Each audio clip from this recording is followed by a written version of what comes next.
folks, I'm pretty happy right now because my guests today are two returning guests. That's right, people come back to the show who've previously spoken to me about their work on the Inspector's graphic novels, and now they're back with Do Not Disturb, a 4-issue miniseries from the folks at Invader Comics, issue 3 of which is in stores on April 29th. Jarod H and David R. Flores are back on the line. Gentlemen, talk to me.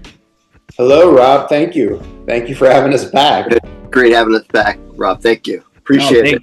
Thank you. Okay, so Jarod, let's start with you. Give us the elevator pitch for Do Not Disturb. What are we looking at here? What's our book about? All right. Well, the quick down and dirty elevator pitch is essentially a private detective that goes on the hunt for a missing girl in a haunted hotel, and he ends up getting murdered himself. Mm-hmm. And his soul is still residing in the hotel, and the girl also gets hurt, but she's not quite dead. She's like barely hanging on to life, and her soul is in the hotel somewhere. And he decides that in the afterlife, he's going to make it his mission to do what he couldn't do in life, and that's actually solve a case and do something good that he's proud of and find her and track her down. So it's a story about a guy that finds his purpose in death, essentially. So where does this idea originate? I mean, how did you guys come up with this sort of idea of an in-between hotel, like between life and death? Because we've got the Argyle Hotel here. I mean, where does the idea come from? The initial idea came from me pitching to Dave a screenplay about Die Hard in a hotel with ghosts. Okay. So, you always hear about Die Hard on a cruise ship. That was whatever that Sandra Bullock one was. Yeah. So, there's always these different variations of Die Hard. And I just thought it would be fun. I was like, well, what if there was Die Hard from a ghost perspective, where he's trying to be exorcised from this hotel that he's been haunting for years. And so Dave and I went down this kind of this supernatural Die Hard route. Mm-hmm. And we never really cracked it. We worked on it for a long time as a screenplay, and we never really figured out what it was. Okay. And so we kind of abandoned the Die Hard idea. And then down the line, when we were ready to work on a new comic idea after Inspectors came out, we said, well, what do we want to pursue? What would make a good comic? Because we wanted to do something comic only, because we've spent so many years screenwriting. Yeah. And we kind of brought up this old idea of the haunted hotel and all that. And we thought we could really have fun in that kind of limited environment. So we wanted to do a 4-issue miniseries, something that we could get done relatively quickly. It wouldn't be too much to take on. Yeah. And so we said, let's do 4 issues of something. And then we kind of revisited this haunted hotel idea. Mm-hmm. And then that just kind of changed the story. We started thinking about it in a comic sense as opposed to a screenplay. And It changed the story. The Die Hard thing went away, and we just kind of came up with what we have. And it's interesting that you bring up Die Hard. Now, David, tell me about our main character here, Randall Halsey. Have we got some Bruce Willis influence with him? I mean, it didn't occur to me until Jarod mentioned the Die Hard thing. But I mean, what's our influence, or what are, forgive me, our influences for Randall Halsey? So he's definitely a grizzled ex-cop who's down and out, and I know he does resemble slightly Bruce Willis. Yeah, but that wasn't kind of the intention. Like I think when I was coming up for the concept, Halsey there's variations of his look, and I kind of landed more on David Harbour. It's weird, so he the season in Stranger Things where he had his hair shaved off. Yeah. So I kind of based it slightly. He doesn't look like David Harbour, but I think initially when I was doing the original sketches, it had that David Harbour feel.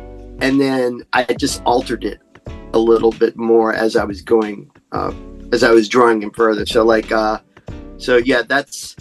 was the physical inspiration. And I think Randall Halsey is really just he's an amalgam of all these characters that you see in these film noir movies, or in film noir books. Not film noir, but noir books, right? Where they're just like, they're jaded, they've seen the dark side of humanity, and they've lost their purpose. And I think that was kind of when we were discussing or breaking down his character, we wanted to create an arc for him, where he starts, where he ends up, and what better than a person who's given up on life, who loses his life and now has to find his purpose in the afterlife. So that was sort of the inspiration with him. And he finds a companion in the afterlife in the Argyle Hotel, an Oscar. And I don't remember if it was you, David, or you, Jarod, but somebody I mentioned Tom Selleck, like retro Tom Selleck, as far as Oscar's look. Was I on the right track there? One of you mentioned Tom Selleck to me. Yeah. Yes. He originally, as I was designing him, I fashioned him after Burt Reynolds. Yeah, that was the other one. At some point, he looked too much like Jared's like, he looks a little too much like Burt Reynolds. So he became an amalgam of Burt Reynolds and Tom Selleck, the look. Right. So he's not exactly Tom Selleck, but he's also not but he leans more towards Tom Selleck, at least looking like him. And but he has that kind of laissez-faire attitude that Burt Reynolds has, especially on the Night Show, which you'll see later on in the series. There is an ode to that. So he was. That's his character. He's like the guy that you see like in Smoking the Bandit. Yeah. Which lightens the story. I think that when we were writing Do Not Disturb and when we were conceiving it, we knew that it borrowed from sort of film noir, but we also wanted to make it lighter because death that's a drag, Yeah. So it's like it's a big downer, but why not have some fun with it? And that was like, I feel like with Oscar, that's what he brings. He brings this levity, and we loved Oscar. Like I think like if we have an opportunity, if we do a follow-up, we'd like to focus on Oscar a little more. I was just gonna say that it would lend itself to that, or that character would lend itself to that. Yeah, like we'd like to find out more about the guy and see where he goes. One of the elements about the book is that we introduce this idea that all the history of the hotel is contained within the walls, so they can travel back and forth into time periods. And Oscar was killed in the 70s, and so that just allowed us to have a lot of fun with Oscar and other characters, where it's like, we're set in this modern setting, but you can bring in characters from the last 100 years, and they just are kind of who they are. And we love that element. And it did kind of take it out of this dark noir idea and kind of elevate it to where we could have a lot of fun with it. Yeah, definitely. I mean, it's a tapestry of a lot of different types of characters from a lot of different eras, which makes it interesting both intellectually and visually. And in terms of the visual language of the book, I mean, what goes through your mind when you're designing or conceiving something like the Argyle Hotel? Because the Argyle is a character in and of itself. When I was designing the Argyle, Jarod had a lot of help with that, because he's like, well, I kind of see it like this Art Deco, something that you would see in like the 50s. And then he pointed me to this building called the Eastern. And I was like, yeah, that's it. That's totally it. So I kind of really fashioned it from that building. Okay. The interior is not so much, because like I think with the interiors, there's so many different decades that was another fun thing about the hotel, is that like we imagined at certain points that there would be renovations, and then if you go into that time period, into that decade, you would see that renovation as it was. Yeah. So, the interior is a little more flexible, whereas the exterior, with the exception of like when there's a portion in the story where we go back in time where you see the construction of the hotel. Yeah. So and the pool. So there was a moment where there was a pool, and there was a moment that there isn't a pool. So like in the long history of the hotel, you'll see different additions or subtractions from the hotel. You know what really adds to the presence and the aura of the Argyle is Lorenzo Scaramella, your colorist. Now, I'm a big Lorenzo Scaramella fan from his work on Love Me, a Romance Story, and books like that. What does he bring to the table? I mean, what does he add to the aura of the Argyle, in your opinion? He adds a tremendous amount. So when we were looking for a colorist, we had jumped around looking. I mean, actually, I inquired a few other colorists, and then I found his work, and I was just so it's so striking. Yeah, his use of colors, and I wasn't all that familiar with the titles he had done previous. So I saw his work on ArtStation, and I showed it to Jarod, and like we just like, I think this is the guy. I really feel like I could do what we're looking for. And what was great about Lorenzo is like he doesn't bring like what you expect in a certain way. So with our story, it could have gone, the colors could have been like pretty much straightforward, very common that you would see. And I think what I liked about Lorenzo is that he brings like this European sensibility, like especially when it comes to like comic book colors. And like I'm a fan of like sort of the older European artists that you would see, and he I don't know, like there was that element that he brought. And then when he brought us the pages as he was coloring each of the issues, I was like, wow, this guy's, it just confirmed my feelings about his work. And I'm sure Jarod has felt the same way. Like I think Jarod has his own personal story with the colors, because at first he kind of saw it like he saw the story as an LA Confidential, like very okay of that time period. And then so he wasn't exactly sure if Lorenzo was kind of the colorist that we were looking for, but then when he got the pages, like he was completely transformed. Like yeah, when we got the pages back from Lorenzo, and he's using pinks and oranges and reds and greens, and I mean, none of those colors are bad, but the way he uses them, it was so like expressionistic in a way, like emotional. Like it wasn't necessarily literal, right? Like if you're standing in this space, it's not going to be pink probably, right? But for some reason, however he does it, it works. And like Dave said, my initial thought was kind of a very standard color, more natural look. And he brought something like whatever he did elevated the book. Absolutely. And so we got to the point where we trusted him. Like once issue 2 came out, or once issue 2 was ready to be colored, we didn't really give him much of a roadmap. We just said, keep doing what you're doing. Like it looks amazing and feel free to experiment. And he did. And it's really worked out for the books. I think it's one of the things that helps it stand out from everything else on the shelves. I agree with you. I can't imagine, frankly, the Argyle looking any other way. It's so interesting to hear that sort of LA Confidential look was in your mindset during the conception process. But, okay, getting back to you two, you guys have worked together a while here. And you're obviously you're developing as screenplay, you're developing comics. What's the secret sauce to you guys working so well together? What is it that makes you two click? We like each other.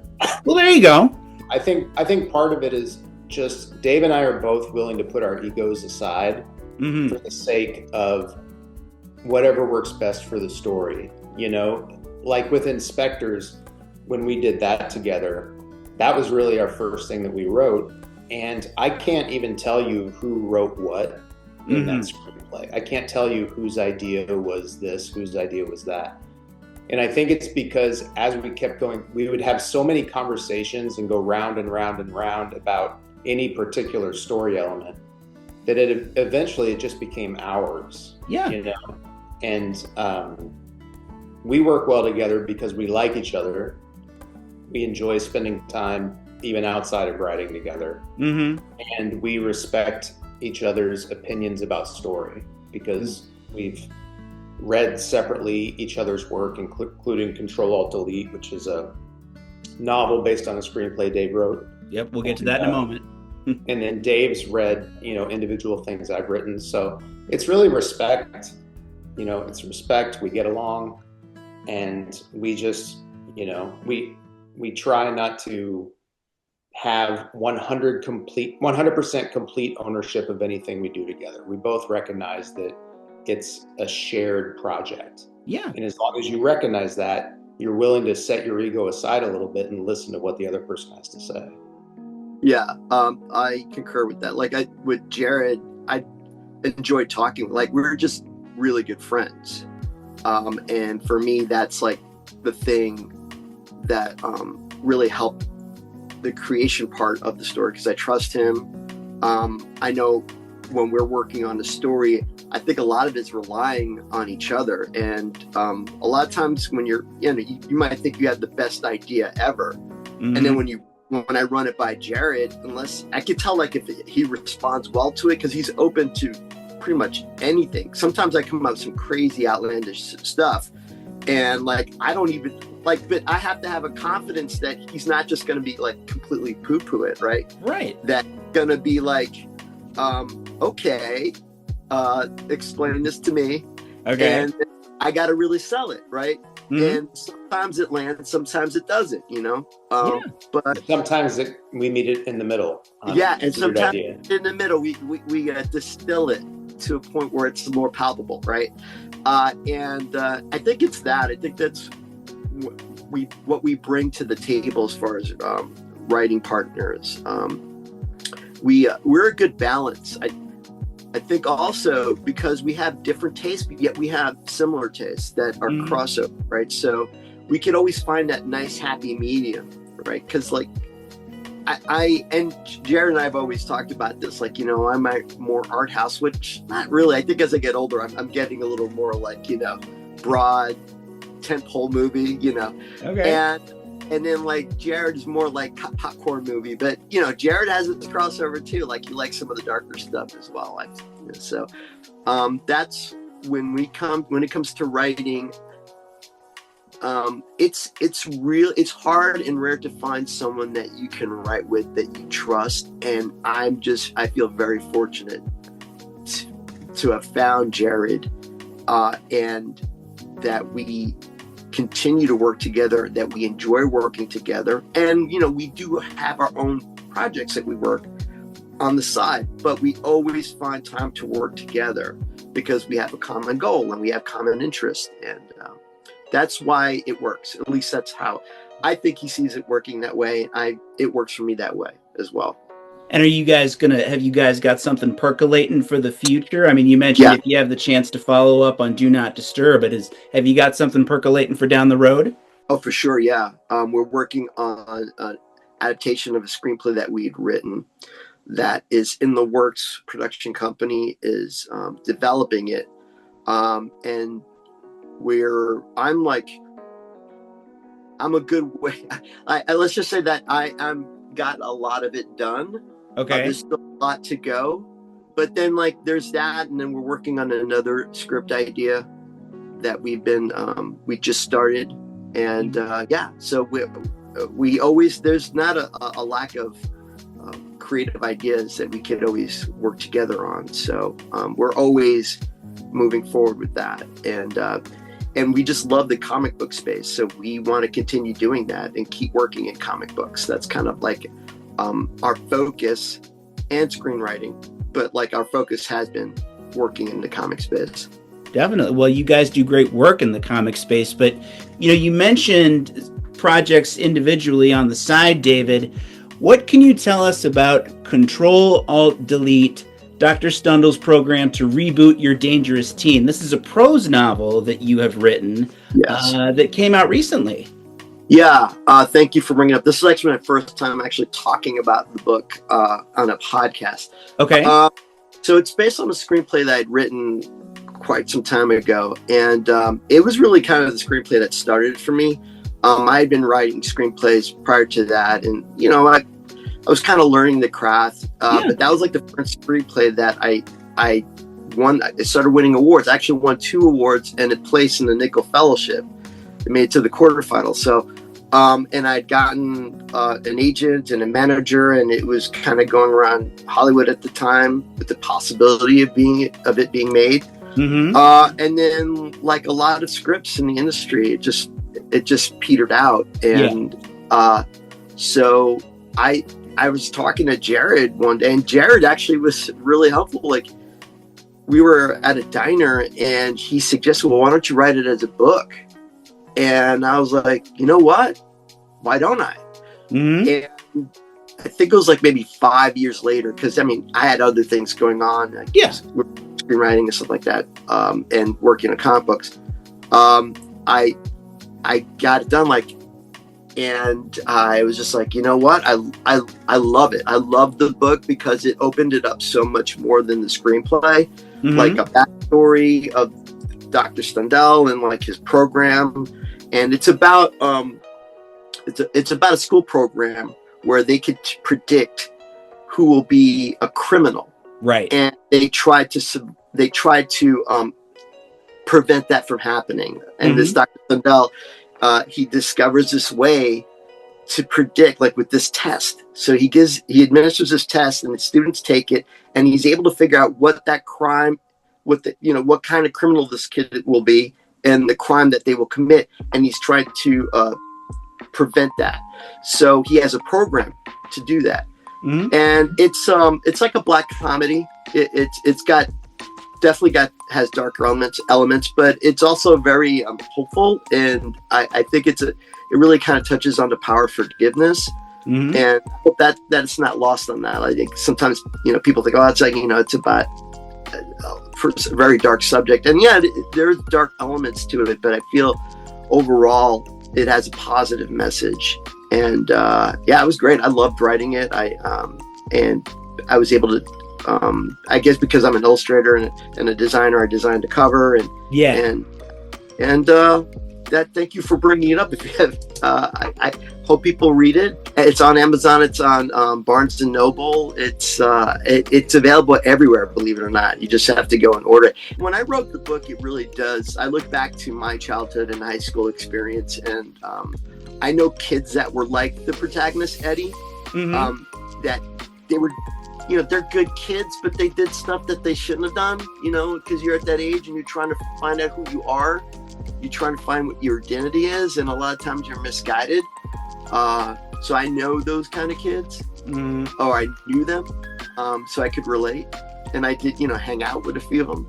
But, I wasn't that kid, though. I wasn't. Okay. But there's like in Eddie there, I recognize, of course, because like there's elements of Eddie that I see in myself. I was gonna say it feels very, especially in the beginning, it feels like you're drawing from your own. I mean, I don't have anything to base this on, but I mean, it just felt very familiar in terms of being that age. I hope so. I mean, I was like really channeling back to when I was, but also I feel like even Angela, there's elements of Angela that represent me. Feeling like an outsider growing up where I was, not feeling like you completely fit in, trying to figure out who you are. A lot of that is in the book. Those are the themes that I try to touch on. And I think the initial idea of the screenplay, which became the book, was like, I remember, I think I might have been a while ago, where like there was this idea you would see these teenagers and they would be hanging out and you almost forget how it was to be a teenager, and they're just kind of, you thinking, well, this kid looks like he could be a hoodlum, like what's going on here, and then like this general mistrust. And I think it was also around the time where they were doing, like, what was really in vogue was like these teen camps for these kids that were just like troubled teens, and they would be sent to these camps to learn how to be more respectful and behave with more proper ways. So I think it touched on that, like that general suspicion. And when I originally came up with the concept, it was more sci-fi. Like it was more like what's that? Stepford Wives. Where, like, Okay. parents wanted their kids to be a little more respectful, a little more behave a certain way, and there was like this weird science. There's like this science fiction element to it. Jarod, does David use the word hoodlum in his day-to-day life on a regular basis? Not with me, but maybe he's thinking it. I was gonna say he's walking around the mall looking at all the hoodlums. Look at that hoodlum. They interchange when I use the word. So. Well, gentlemen, I continue to love what you do. I continue to love Do Not Disturb. Anything else that either of you would like to add other than Control Alt Delete is available now, and the first 2 issues of Do Not Disturb are available now? I think the main thing is if you're into comics, we just ask you to give Do Not Disturb a shot. Go to your local comic shop and ask to order it. I think you can still order issues 1 and 2 from Lunar Distribution. So I think your comic shop could still get it. We sold out of one of the covers of issue 2, but otherwise the book is still available. It's not too late to jump on, and it's a good time. It's a fun read, and people seem to like it. I can vouch for that. Yeah, and I want to plug other Invader titles, because Invader's been great. There's the Digger, yep, which you're familiar with. Artillery.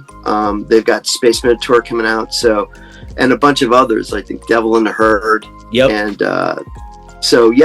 I'd say go to and visit InvaderComics.com. You could always get our comics there, and all these other titles. So go check them out.